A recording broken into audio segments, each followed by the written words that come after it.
There's a moment when you realize the people who are supposed to protect you are the ones you need protection from. My name is Mira Preston. 2 hours before my wedding, I was zipped into my dress when my parents called. They weren't coming. Why? Because my younger sister, the golden child, was hosting a party at the same time, and the family had to show a united front. My entire life, I was praised for being strong, which was just their code for sacrificed. They ambushed my wedding day, but they didn't know I was about to ambush their perfect family image with the truth. Like, share, comment, and subscribe to our channel. We always appreciate the time you spent here with us.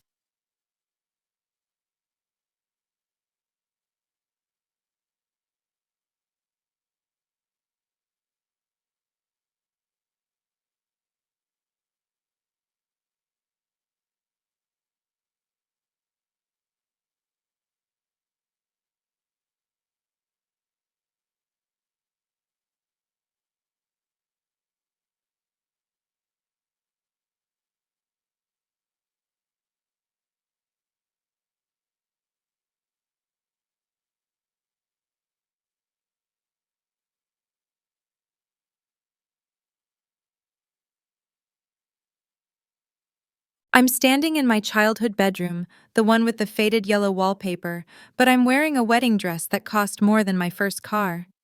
It's 2 hours before I'm supposed to walk down the aisle. My phone is on the nightstand set to speaker. My father's voice, Stephen Preston, comes through tinny and false. Mira, honey, your mother and we've been talking. My mother, Diane, cuts in, her voice tight with that specific brand of manufactured anxiety she reserves for disappointing me. We can't, Mira. We can't come. I grip the windowsill, the white lace of the cuff digging into my wrist. What do you mean you can't come, Dad? You're walking me down the aisle in 2 hours. There's a heavy sigh. Lana is having a complete meltdown, Mira, Dad says, and I can hear him pacing. Her launch party. It's this afternoon, you know that. It's a once-in-a-lifetime opportunity for her. The family has to show a united front. A united front. The words hit me like a physical slap. They aren't just skipping, they're choosing. In this moment, I am not the bride. I'm the obstacle. I feel the familiar cold sensation of being pushed aside, of being sacrificed. Again. It wasn't always this obvious. Growing up in this very house in this small rural Ohio town, the Prestons were the family. We were all cookouts and church picnics, 4th of July parades, and neighbors helping neighbors. My parents, Stephen and Diane, were pillars of the community, and their favorite sermon was family first. We stick together, Dad would say at dinner. We don't threaten each other, we protect each other. And I believed him. I internalized it. I learned to be resilient, to value community. I was the one babysitting my cousins for free, helping Mrs. Gable next door carry in her groceries, working hard because that's what Prestons did. And then there was Lana, my younger sister, the fragile, gifted one, the one who looked just like Mom and knew how to turn on the tears to get what she wanted. While I was building resilience, Lana was being protected. She got private dance lessons, the expensive cheerleading camps, the out-of-town auditions. I got a part-time job at the diner when I was 15 to help with the bills. I was praised, of course. I was strong. I was independent. But I learned early that strong was just code for you get less. It was the little cuts. I remember the silence in the stands at my final varsity soccer game, the one we won because my parents were driving Lana 6 hours to an audition she wasn't even prepared for.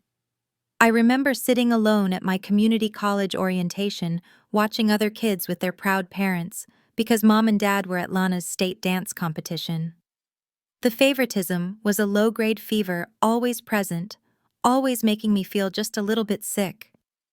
I was the family shock absorber. I was the one sacrificed. I still remember the sting of emptying my savings account money I'd earned scrubbing dishes so Lana could have the perfect designer prom dress when Mom and Dad were a little short. I was the one who took on extra shifts at the library, quietly letting my dream of a study abroad program die because, as Mom explained, Lana needs braces, Mira, and you know how sensitive she is about her smile. And the worst part, I rationalized it. I told myself, this is just what good daughters do. You sacrifice for the family.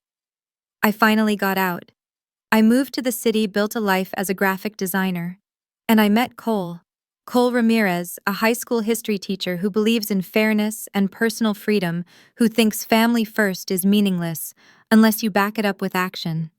His family, the Ramirezes, are everything the Prestons pretend to be. They're warm working class, a little loud and unapologetically messy. Their ethos is we show up for each other. It's not a slogan, it is just what they do.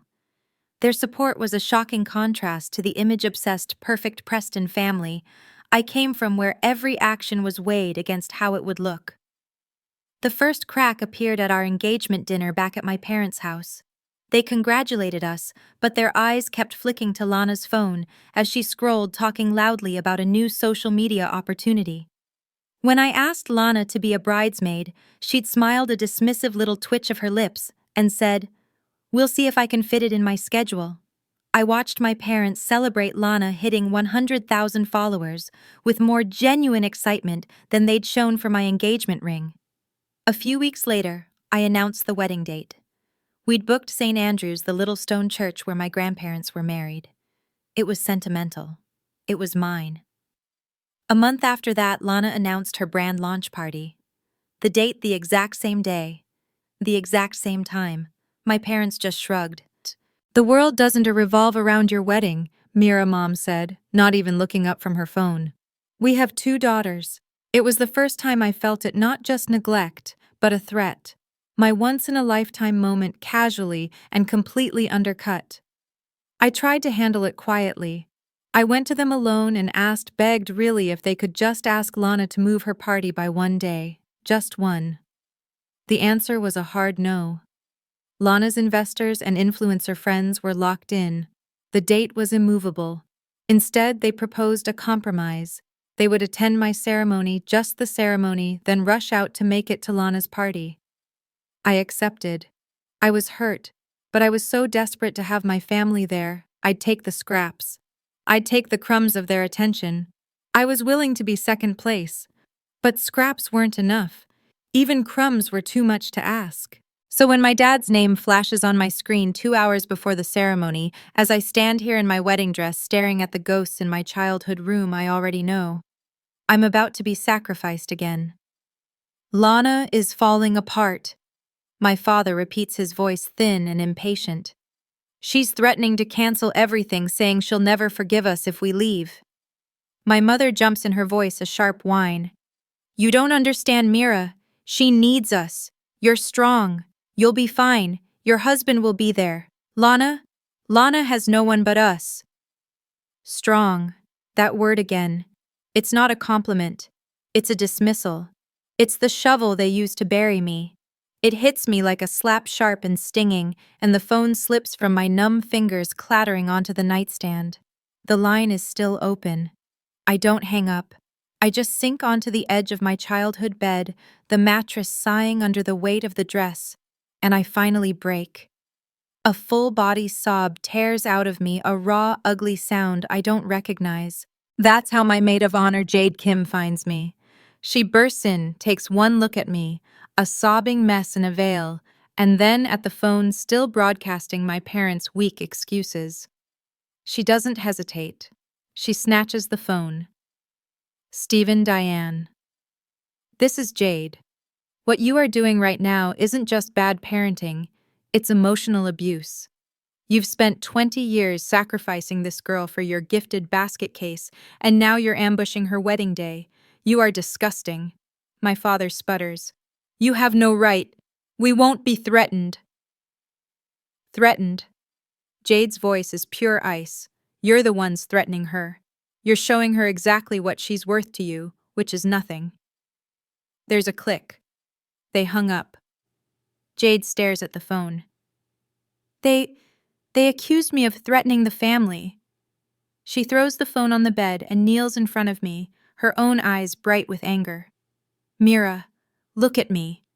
They didn't just skip your wedding. They ambushed your whole life. This is who they are.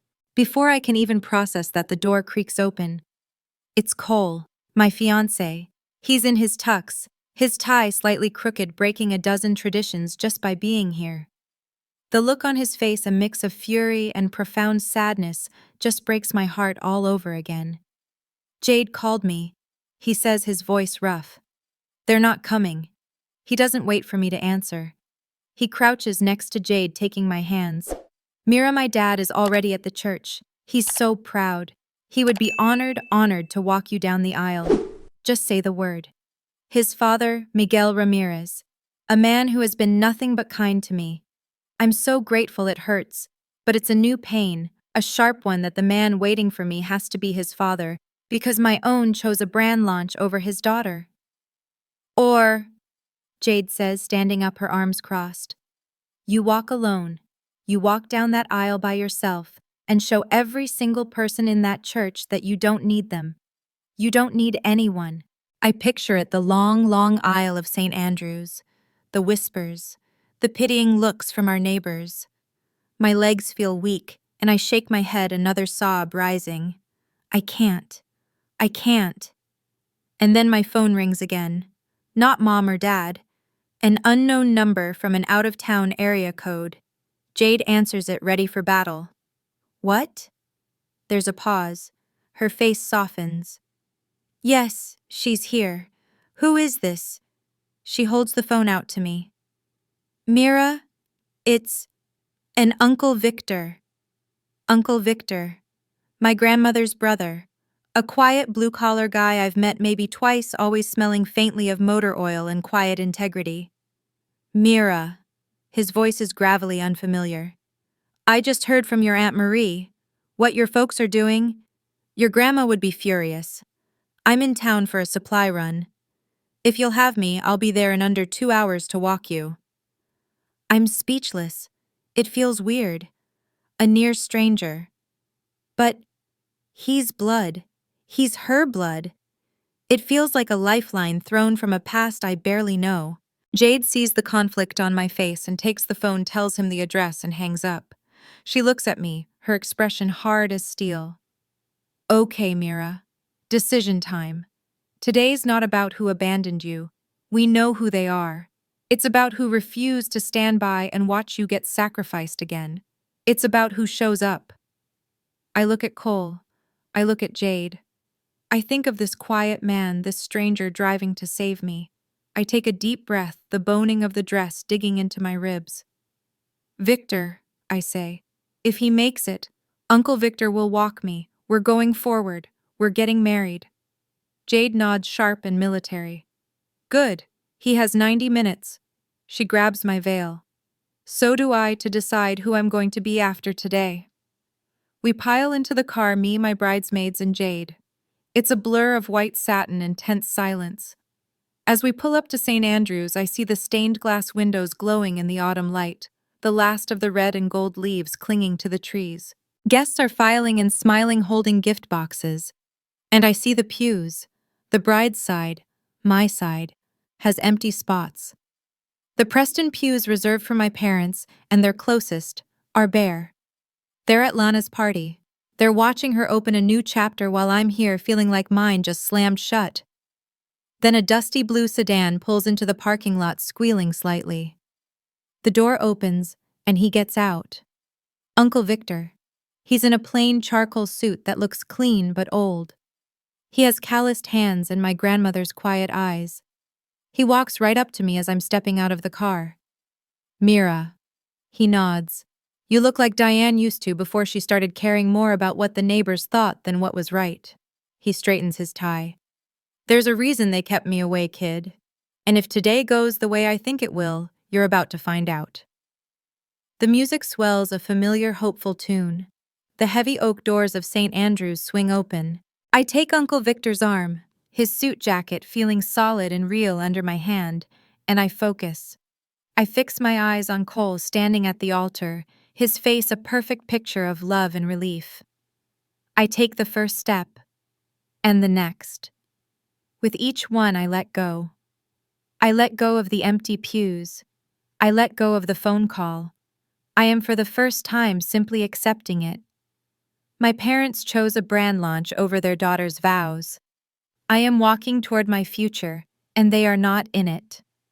We are halfway down the aisle, just passing Aunt Marie's pew, when the doors at the back of the church slam open again, crashing against the stone walls. The organist falters, the music dying in a wheeze. I turn. Stephen and Mira Preston. My father and mother rush in.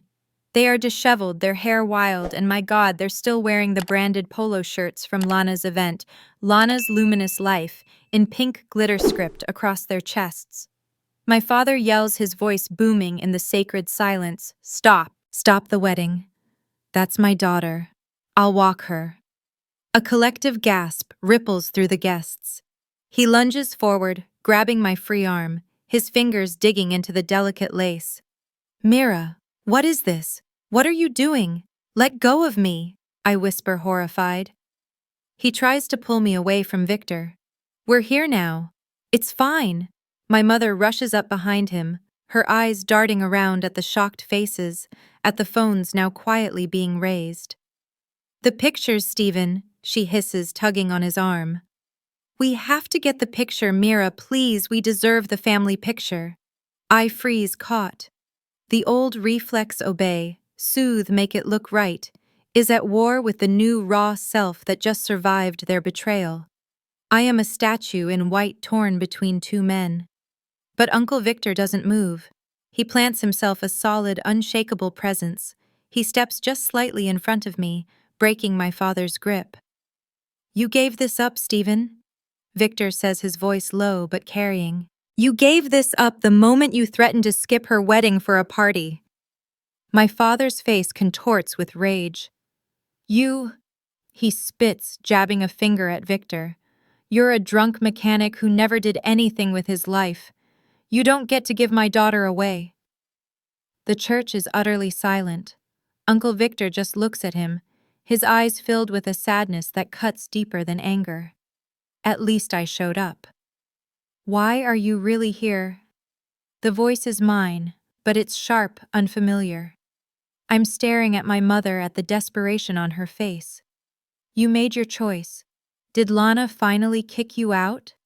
Under the sudden intense pressure of my gaze, and the 100 pairs of eyes, my mother's perfect facade shatters. Diane blurts it out, the words tumbling over each other in a frantic rush. "The launch. It's a flop. The sponsors bailed. Hardly anyone came. She blamed us. She said we ruined it." The silence that follows is absolute, so profound I can hear the hum of an amplifier at the altar. They didn't come because they chose me. They came because Lana rejected them. They aren't here for my wedding. They're here for a safe harbor, a backup plan.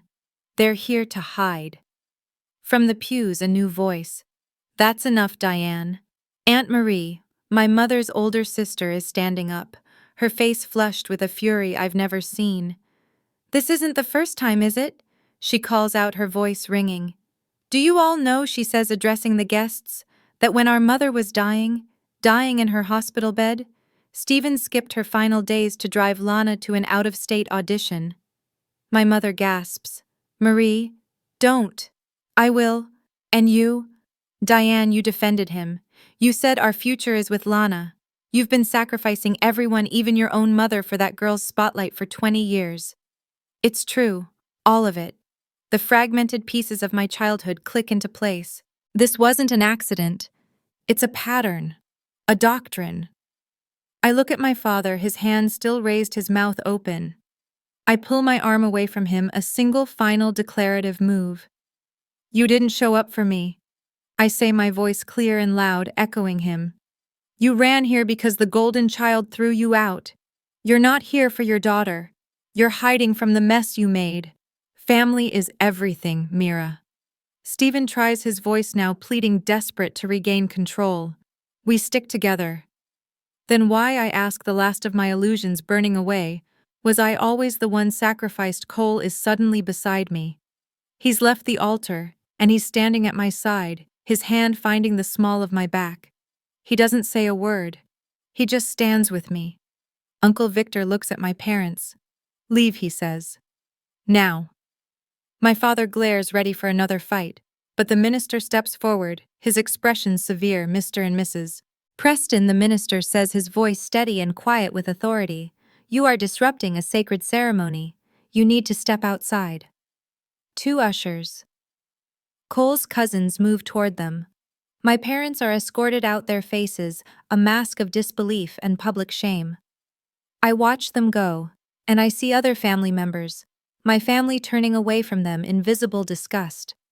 For a heartbeat, there is total stunned silence. Then one person starts clapping. It's Aunt Marie. Then Jade at the front stands up and claps. Then Cole's family. Within seconds, the whole church rises to its feet, erupting in applause.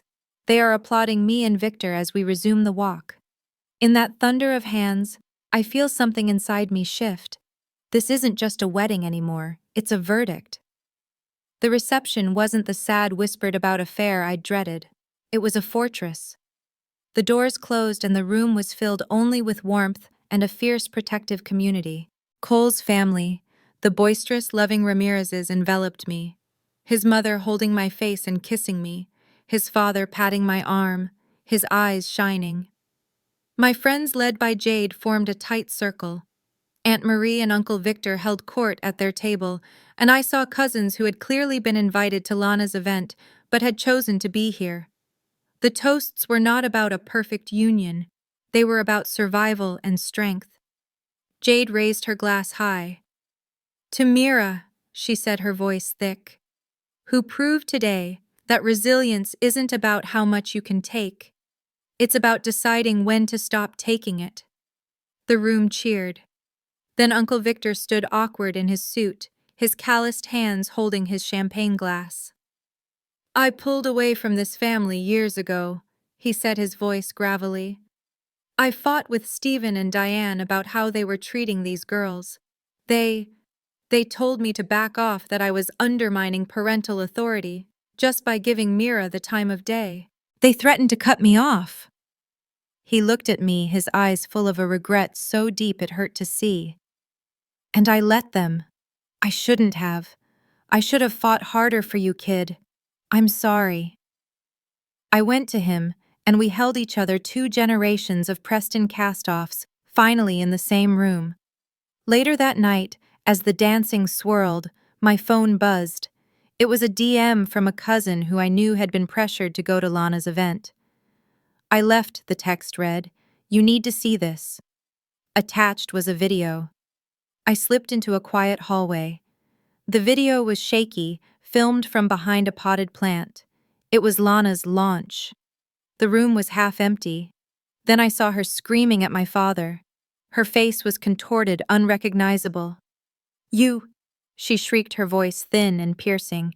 You're useless. You ruined my launch. You ruined everything. Get out of my life. The phone dropped from my hand. My cousin's follow-up text lit up the screen. This is who they sacrificed you for. I expected to feel triumph, a bitter, I told you so. I felt nothing, just a vast cold hollowness. And then something else. Clarity. I saw in that moment that revenge wasn't screaming back. It wasn't about destroying them. It was about telling the truth so quietly and so completely that they could never hide in the shadows of their perfect family lie again. I decided right then I would one day share this story, not to burn them down, but to stop the cycle. We kept our honeymoon short, a simple road trip to a lakeside cabin. We needed to breathe. Cole and I sat on a small dock talking for hours about what family would actually mean for us. We talked about boundaries, about honesty, and about our future kids. I promised him and myself, staring at the water, that our children would never be ambushed. They would never be made to feel secondary, never be sacrificed for an image. When we returned, the siege began. My phone was a wasteland of missed calls. Voicemails from my mother weeping about how I'd humiliated her. Voicemails from my father trying to rationalize, to guilt trip, to excuse. Then a new wave of calls, more desperate. I finally listened to one from my father. He wasn't angry, he was terrified. Lana, enraged by her public failure, had cut them off. She was threatening to go online to cancel the whole family to expose what he called private stuff, which I knew meant their precarious finances if they didn't keep bankrolling her. He was sobbing. "Mira, please," he begged. "You have to talk to her. You have to help me keep this family together."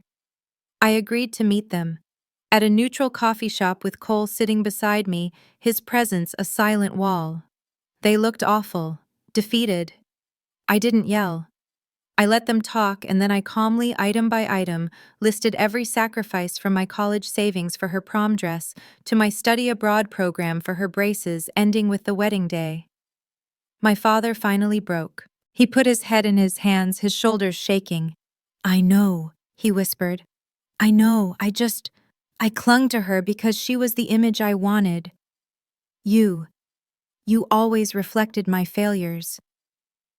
If you ever want a relationship with me or my family," I said, my voice steady, "these are the terms. Individual therapy for both of you. Public apologies to Aunt Marie and Uncle Victor. You will stop all secret payments to Lana, and you will respect my boundaries. No more surprise visits, no more emotional blackmail." I stood up. "I am not your backup daughter. I'm not what's left when Lana threatens to leave. You choose me, all of me, or you get none of me. It's done." The fallout in our small town was immediate. Rumors about the wedding blowout and Lana's flop were everywhere. The community took sides. Some accused me of airing family business, of being disrespectful, of dishonoring my parents. But for every person who judged me, someone else reached out. Quiet messages, neighbors, old teachers, people sharing their own stories of favoritism, of being the strong one, left to fend for themselves. This was bigger than just us. A week later, the pastor who'd married us called. He asked carefully if he could use my story anonymously in a sermon about truth and integrity. As I gave him permission, I realized it. This wasn't just a family fight anymore. It was a public reckoning. The months that followed the wedding were a quiet, painful excavation. I started therapy, sitting on a neutral sofa, and learning to unravel 30 years of wiring that told me choosing myself was an act of betrayal. I learned that strong was a burden I'd been forced to carry, and I was finally allowed to set it down. My new life began to fill the spaces the old one had gouged out. Uncle Victor became a regular presence, showing up on Saturdays with good coffee, never staying too long, just making sure I knew he was there. Cole's family folded me into their own, their loud, messy, unconditional love feeling more like home than my childhood house ever had. We hosted game nights, barbecues, on our small patio, simple, normal American community moments that felt revolutionary in their safety. I needed to process, and writing had always been my only outlet. I started an anonymous blog, a small quiet place online I called The Backup Daughter. I wrote about favoritism, about being the family scapegoat, about healing from the wounds you can't see. And then I wrote about the wedding. I wrote a long, raw piece about a bride standing in her childhood room getting a call, about parents who chose a party over their daughter, who then crashed the ceremony when the party failed. I didn't use names, but I used our words ambushed, sacrificed, threatened family. The post sat for a day, then a week. Then it went quietly viral in our region. It was shared by the pastor, then by neighbors, then by strangers. The reaction from Lana was predictable. She was still struggling, her brand a laughingstock, her finances presumably gone. I received a raging all-caps email threatening to sue me for defamation, threatening to expose private family details. But she never followed through.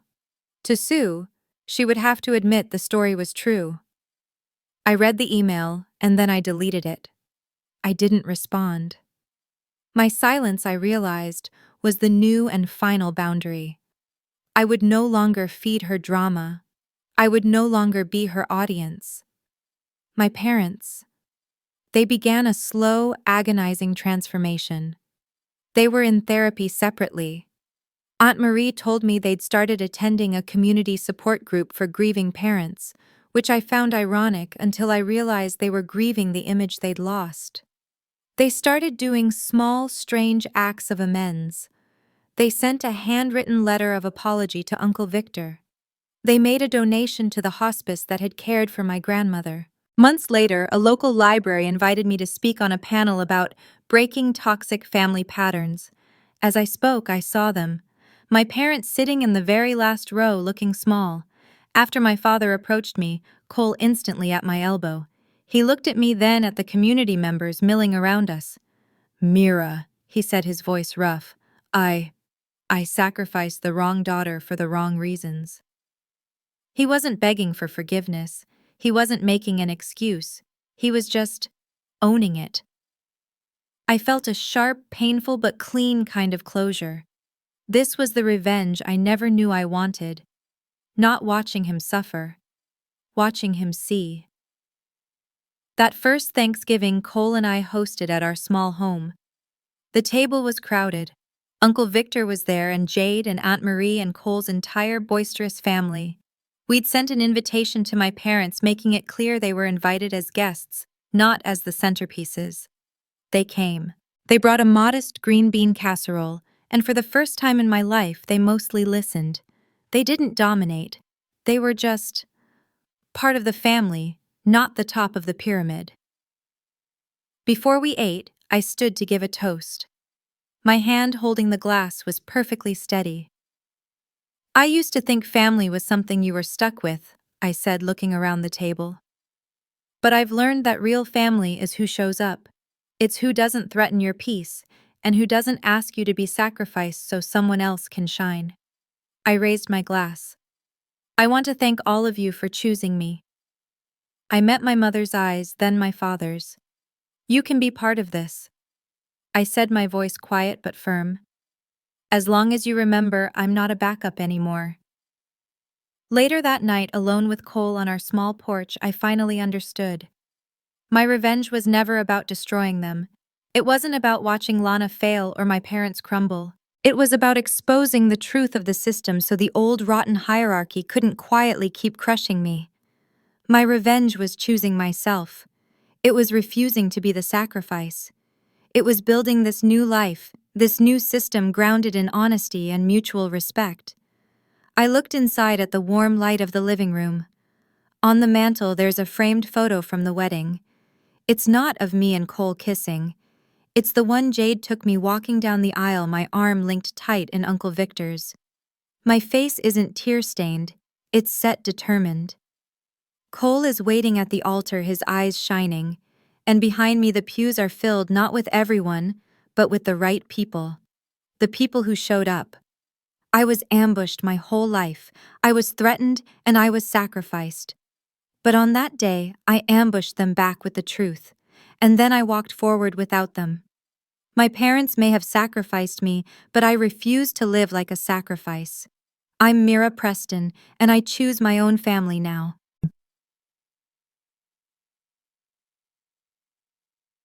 And so Mira finally found her true family, not the one she was born into, but the one she built from truth and respect. What did you think of her choice?